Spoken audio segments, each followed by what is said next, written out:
Welcome to Parallel Endings. I'm Lucius, a traveler from a parallel world. In my world, the things you think you know have taken a completely different turn. Today, I want to take you on one of those journeys. Have you heard of the movie Oppenheimer, directed by Christopher Nolan? A masterpiece about the man who brought the world the first atomic bomb.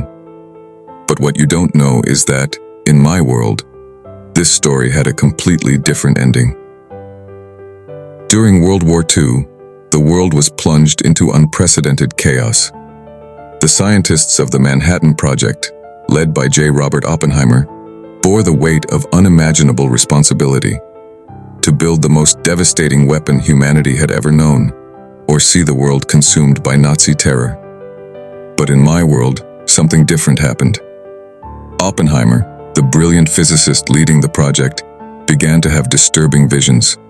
They weren't just nightmares, they were something more, something beyond human comprehension that seemed to shape every one of his choices. And then, he began to hear a voice. Faint, almost imperceptible at first, but growing clearer with each passing day. Don't do this. It was a whisper, but a whisper laden with urgency and despair. Every time he made progress on the project, the voice returned, as if coming from a place he couldn't see but felt deep within. The visions started to haunt him night after night. Images of destruction, cities in flames, and a future that seemed inevitable. He hesitated to believe these visions were anything more than the product of his exhausted mind, but the persistent fear, along with the mysterious voice, suggested that something greater was at play. Oppenheimer began to realize that perhaps he wasn't in control of his own actions. But how far was he willing to go to uncover the truth? The visions that Oppenheimer experienced began to take over his life. What started as mere flashes of destruction became increasingly vivid, haunting him day and night. But it wasn't just the visions that terrified him. Every time he focused on his work, he heard a voice, faint, yet insistent, whispering, "Don't do this." Over time, he started paying more attention to that voice and realized something even more disturbing. It seemed to be the voice of a child pleading with him to stop, filled with urgency and innocence, which made the whisper all the more unsettling. The intensity of these visions and voices made him question his sanity, but they also brought him to a terrifying understanding. They were not just the products of his overburdened mind, but a dark warning of the future he was helping to create. He felt that he was being warned to stop, not to go further, but the weight of his responsibility and the relentless march of war left him trapped in an impossible dilemma. The mental strain began to affect his work. Oppenheimer, once confident and precise in his calculations, now found himself making mistakes he never would have before. His colleagues noticed the change. David Anderson, a scientist working alongside him, approached him during a moment of silence in the lab. "Robert, are you okay? You've been so quiet lately. You don't seem like yourself." Oppenheimer hesitated, but the need to unburden himself was stronger. "Do you believe that stress can mess with our minds, make us see things that might not be there?" His voice, tinged with doubt and fear, reflected the turmoil in his mind. "Of course, stress can be devastating. We're all overwhelmed here. But did you see something?" David asked, concerned. Oppenheimer looked away, trying not to reveal the depth of his torment. "Sometimes I hear a voice. It says, 'Don't do this.' And the strangest thing, it sounds like a child's voice. And the visions, they're of a future I don't want to see." David tried to reassure him, but Oppenheimer knew there was more to it. The visions were real, a harbinger of imminent destruction. He couldn't ignore them, and as they intensified, so did his conviction that something had to be done. The destruction he saw, the cities in flames, the faces disfigured by horror, all of it, combined with the incessant voice, led him to an inevitable conclusion. bomb could not be built. It was then that he made his decision. In the dead of night, alone in his office, Oppenheimer began sabotaging the project. Each number he altered, each calculation he manipulated, was an act of desperation, a desperate attempt to prevent what he saw as the annihilation of humanity. He knew he was risking his career, his freedom, perhaps even his life. But the visions and the voice of that child made it clear that destruction was certain if the bomb was built.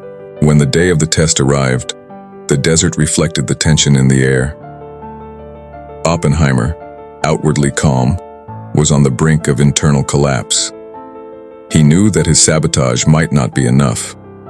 When the button was pressed and nothing happened, the relief was immediate, but it was soon replaced by an even greater fear. An army officer, furious, approached. "What the hell happened, Oppenheimer? Why did the bomb fail?" "We're dealing with extremely complex science. Mistakes can happen, especially on a project of this magnitude," Oppenheimer replied, keeping his voice steady, though fear gnawed at him from within. The sabotage did not go unnoticed. Investigations began, and suspicions quickly fell on Oppenheimer. He was under intense pressure, not just from his superiors, but also from the visions and the voice that continued to haunt him. With each passing day, the noose tightened around him, and he knew that his time was running out. In one of the tensest meetings, a government official confronted him directly. "Dr. Oppenheimer, we need to understand what happened during that test. There are rumors that someone tampered with the calculations. Is that true?"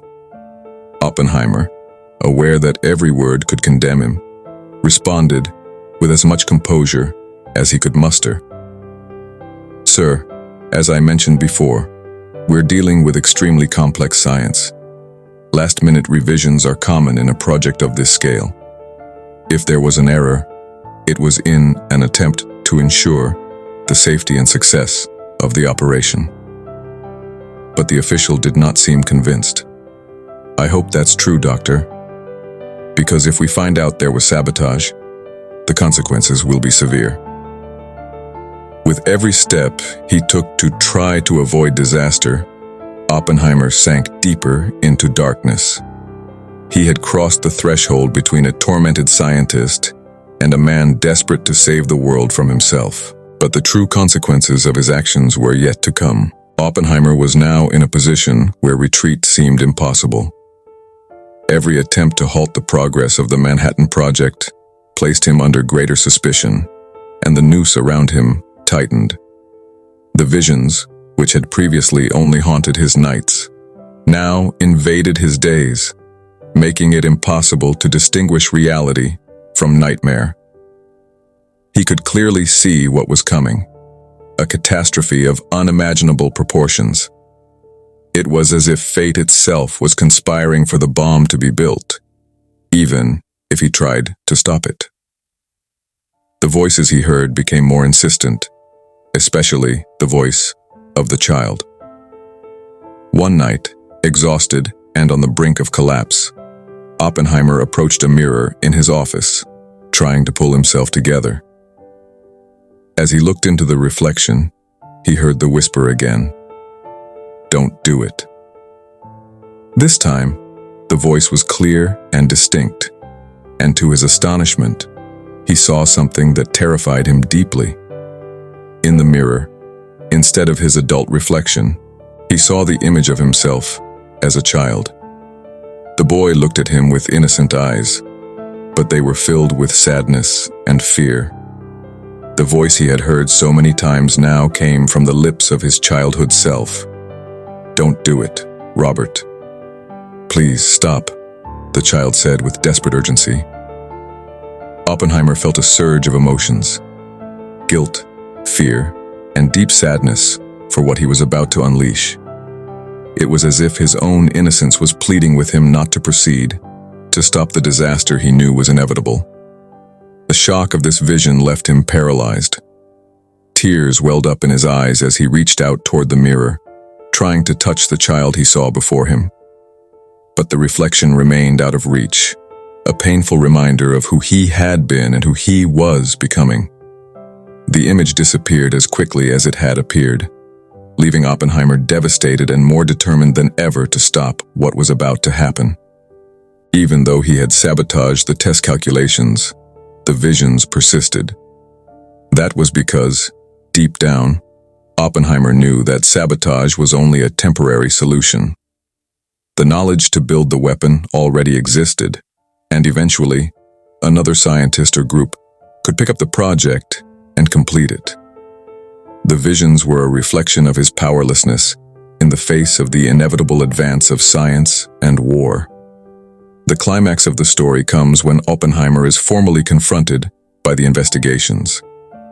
The evidence of sabotage was clear, but the true terror Oppenheimer faced did not come from the interrogations or the threats of imprisonment, but from the growing fear that his visions were becoming reality. Even after the sabotage, he saw the project's progress as inevitable. The visions of global destruction continued, now more intense, suggesting that the catastrophe he feared was beyond his individual control. He knew that even if he managed to delay the test, the knowledge he and his colleagues had created could be used at any moment, anywhere. In a closed room, he was interrogated by a military commission. Among the officers was Captain Reed, who seemed particularly interested in Oppenheimer's answers. "Oppenheimer, you were seen making adjustments to the calculations hours before the test. Can you explain why?" Reed's voice was calm, but there was a hint of aggression. "I was trying to make sure everything was safe," Oppenheimer replied, feeling the sweat trickle down his forehead. "Last-minute revisions?" Reed retorted. "That sounds more like sabotage, Doctor. And not just to me." "It wasn't sabotage," Oppenheimer nearly shouted, but held back. "It was an attempt to prevent a disaster. You don't understand. What we're dealing with here it's bigger than us." Reed leaned forward, his eyes narrowing. "Bigger than us? Or bigger than you can control? Because, Doctor, all I see is someone afraid of their own creation. And fear, Oppenheimer, is no excuse for treason." The silence that followed was suffocating. Oppenheimer knew he was doomed, but the worst was yet to come. That night, Oppenheimer returned to his office, aware that there was no way out. The visions came back with full force, driving him to the brink of madness. He began writing frantically, trying to leave some clue, some explanation for what was happening. But what he wrote was never found. When morning came, Oppenheimer's office was empty. His belongings, documents, and personal items were intact. The chair where he had been sitting was pushed back as if he had abruptly stood up. The notebook where he had been writing was open, but the final pages were blank, except for a single word written in the center of the page: 1138. Oppenheimer's body was never found. Some say he fled, finally succumbing to the pressure and disappearing to avoid the consequences. Others believe he was taken, silenced by forces that wanted to prevent him from revealing something that was not meant to be known. The lab was searched, but there were no signs of a struggle, no clear evidence of what had happened. The military officers kept Oppenheimer's disappearance a secret, claiming he had been sent on another top-secret mission. But among the scientists, the rumors spread like wildfire. The word 1138 became an enigma, a code for something no one could decipher. Some believed it was a clue left by Oppenheimer, others, a final warning. In truth, no one knew for sure what had happened. What remained was only the mystery, as deep and disturbing as the visions that had haunted Oppenheimer. Oppenheimer tried to alter the course of events, but in the end, he disappeared without a trace. But was his disappearance really the end, or the beginning of something even darker? Stay with me as we explore the consequences of this mystery and what it might mean for the world we know. The disappearance of Oppenheimer left a void that none of his colleagues or superiors could fill. He was no longer there to answer the questions that lingered in the air, and his absence cast a shadow over the Manhattan Project. No one knew for sure what had happened. Some believed he had fled, unable to bear the weight of his actions and the visions that haunted him. Others suspected that the military had silenced him, fearing what he might reveal to the world. While the ordinary world tried to move on, the repercussions of his disappearance began to manifest. Without Oppenheimer to lead, the project lost some of its momentum. The discussions about the morality of the bomb, previously suppressed by the urgency of war, began to gain traction. Those who had worked alongside Oppenheimer could not ignore the doubts he had planted in their minds. Doubts about the power they were about to unleash upon the world. Investigations into sabotage intensified, but without concrete evidence, the truth remained out of reach. Oppenheimer had become an enigma, a figure shrouded in mystery. His absence was felt in every corner of the project, and the silence he left behind began to speak louder than his words ever could. Oppenheimer's absence paradoxically breathed new life into his ideas and concerns. Those who knew him began to question their own convictions. Was he right? Was the power they were about to release truly something that should be controlled by man? With each passing day, more scientists on the project found themselves pondering the implications of what they were doing. And it wasn't just within the Manhattan Project. Outside the closed circles of the project, news of Oppenheimer's disappearance began to spread, accompanied by rumors and theories. He had vanished, but his presence continued to influence the debate over the use of the atomic bomb. His final resistance, his apparent sabotage, and his mysterious disappearance began to inspire others to question the path they were on. The last challenge Oppenheimer left for those who followed him was this: could they continue without questioning what they were creating? Or would the doubts he planted grow to the point of altering the course of events? And so, the great question remains: how far are we willing to go to change fate? When we interfere, are we creating new paths, or merely reaffirming an inevitable destiny? Oppenheimer tried to alter the future, tried to prevent what he saw as the annihilation of humanity, but in the end, he became lost in his own actions, or perhaps in actions that were never truly his.